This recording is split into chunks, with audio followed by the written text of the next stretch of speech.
We're in a new paradigm. This is crazy. This has never happened before to this degree in my entire lifetime. Which I guess isn't saying much because I haven't been around for a long time, but usually when I buy dividend stocks, I look at the overall company and maybe I'll take a look at the kind of products that it makes, the cash flow, the balance sheet, the fundamentals, the unimportant stuff. So say goodbye to qualitative and quantitative analysis and say hello to meme investing. What's crazy is that if you meme invest correctly, you could make a lot of money. Because remember, first we had GameStop, press F to pay respects for Robinhood. Then we had Dogecoin, pumped by the ultimate chief pumping officer, the ultimate internet troll, Elon Musk. And now we have the rise of cannabis stocks. So I'm not making this up, but check this out. My roommate Angelo texts me this screenshot of him buying a company called Sundial Growers at 79 cents a share. And he buys around 1,000 shares worth roughly $800.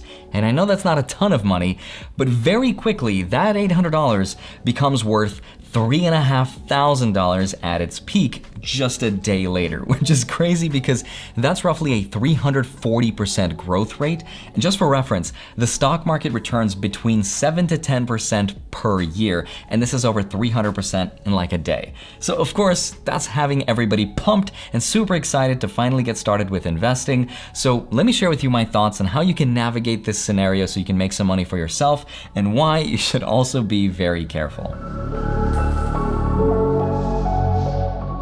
Hi, my name is Andre Jek. Hope you're doing well. Come for the finance and stay for the magical memes. So here's why cannabis stocks are super exciting. Right now, there are 11 states that have approved cannabis for recreational use versus 34 states that have approved it for medical use.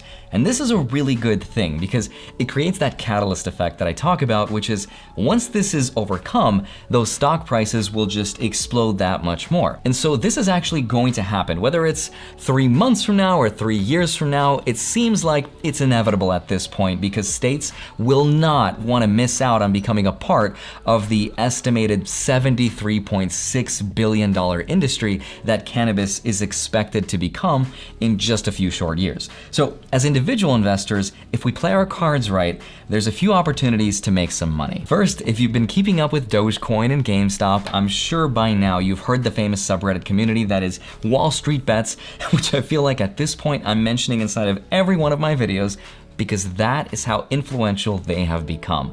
They now have over 8.9 million people inside of the community, and they have so much money in there, so much retail money, that it's almost like a hedge fund of its own that can influence stock prices. So if you can use this information responsibly, you can do pretty well. So let me share with you exactly how to strategically think about this so you can use this information to your advantage because it's pretty crazy. No, get that thing out of my face, please. Not right now. Hey.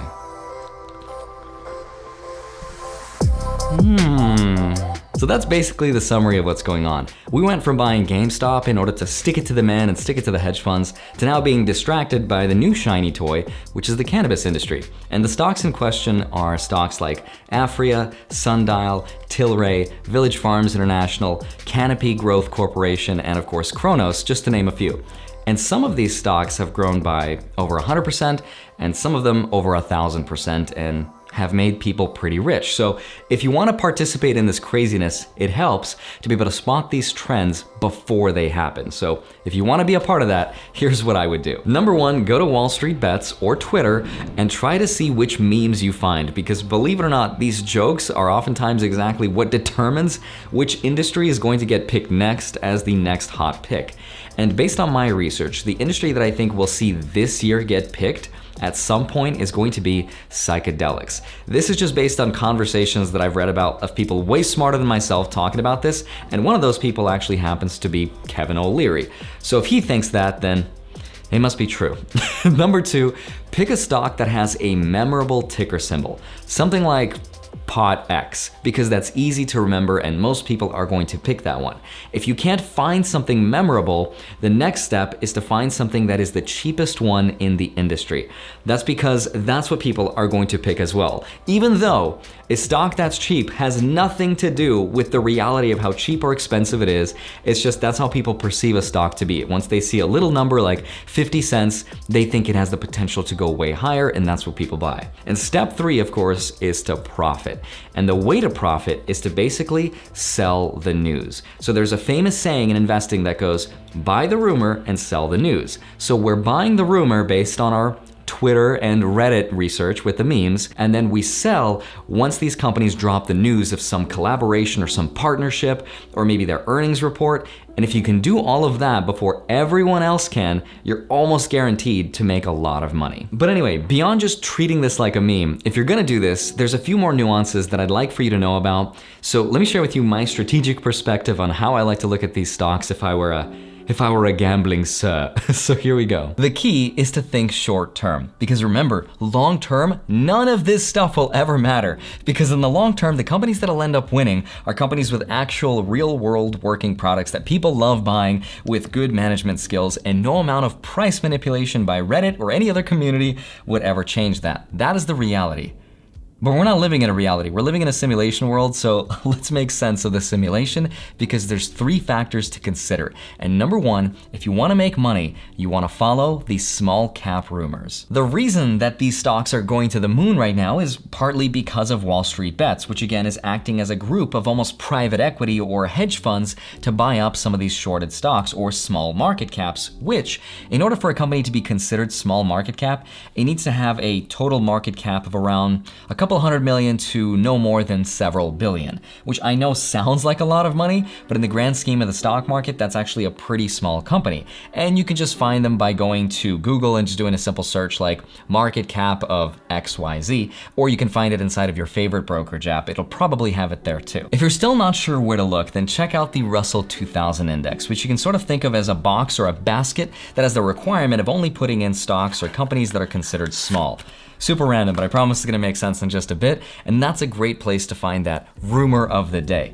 Another one, of course, is FinTwit, or the financial side of Twitter, with hashtags like money, stonks, stocks, investing, meme, etc. Another great one is obviously Reddit, and those are great places to start to find the meme or the rumor of the day. The next thing you wanna do is, once you've found that investment, as it goes up in price, you wanna sell it off bit by bit. So instead of selling it right away all at once, you wanna sell a portion of it slowly as that price is going up in value to cover your initial principal investment. And after that, you can either withdraw the rest of it or just use it as play money. And that is called dollar cost averaging out of a stock instead of into a stock. Same idea. The second way to play this is actually by far my favorite method of all. It's so cool. So check this out. This water energy right here, I know it doesn't make sense, but go with me on this one. So check this out. 3, 2, fire. So was it really water to begin with, or was it fire all along? Either way, that was dumb, that was sleight of hand. The real method is the most powerful of all, which is pure, basic human psychology. They did a study on this, and they found that stocks with a cool sounding ticker symbol are actually going to perform way better. So check this out. These are some of the stocks in my portfolio right now. I've got things like AbbVie, J&J, AFL, EMR, XOM, and the reality is that no one would ever pick those stocks totally at random. Now let's compare that to these. Check this out. We've got stocks like Cake, Cash, Baby, Bud, Love, Fun, Fizz, Pizza, Woof. Boom, that's another one. That's not even me making that up. So those stocks in comparison are going to get picked randomly because people associate those things like pizza with the pizza stock, even though that doesn't make any sense. And that's not just a film theory, because between 2006 and 2018, the study concluded that stocks with a cool sounding ticker symbol returned on average 13.22% per year, in comparison to the world market index of over 4,000 stocks, which returned only 4.9% during that same time period. There's also a third way of playing this that I'll get to in just a minute, but this second method, this concept is so powerful that I personally want to take it to a different level. So in the future, I want to make a video where I take something like $50,000 and then distribute it roughly equally into these randomly picked cool sounding ticker symbols that we can pick together that I'll call the meme folio. And then I want to compare it to my real form of investing, which is where I buy dividend or income producing cash flow stocks. And I know that's an extremely irresponsible way of investing. You should never do that. But for educational and entertainment purposes only, I feel like I owe it to you because it's only money that I have because you watch my YouTube videos. But anyway, there's also a third way of playing this whole scenario, which I didn't talk about before, which is this. Before I tell you what it is, just remember, I'm not a financial advisor. This is just for entertainment purposes only, but look into a stock. I can't believe I'm saying this out loud. Look into a stock called YOLO. YOLO, the stock you buy to convince yourself you're not a gambler, but you are. Yeah, like you only live once acronym, because YOLO is an ETF, which is an exchange traded fund. And ETFs are the best way to invest for 99% of people.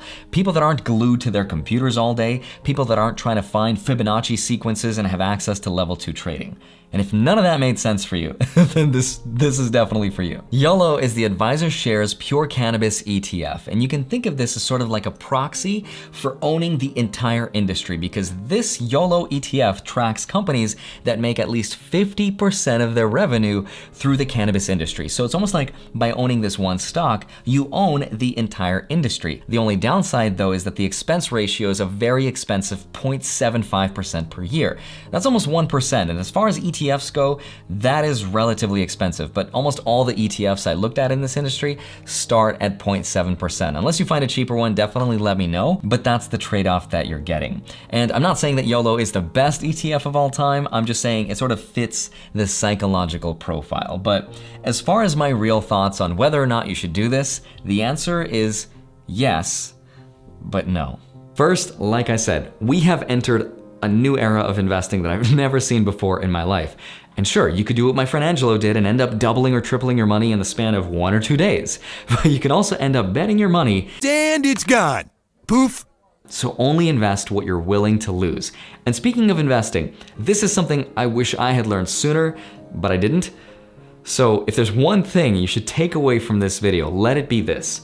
When it comes to investing, there's only 2 real methods. This first one is what people think investing is, and that's not it. This is called speculating. People think they can just put $1,000 of their own money and then multiply it to become a multi-millionaire in the span of a week, but 99.9% will fail at doing that, so don't be one of them.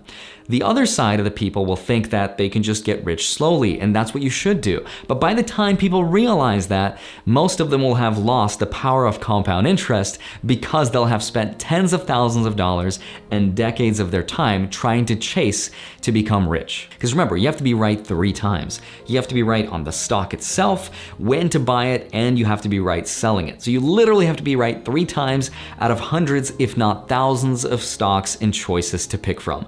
What are the odds that you're gonna be the 0.1%, that one person out of 1,000 people? Probably very low. So if you still watch this video and you're like, that's great advice, Andre, but what do you think of Dogecoin? Is that going to the moon?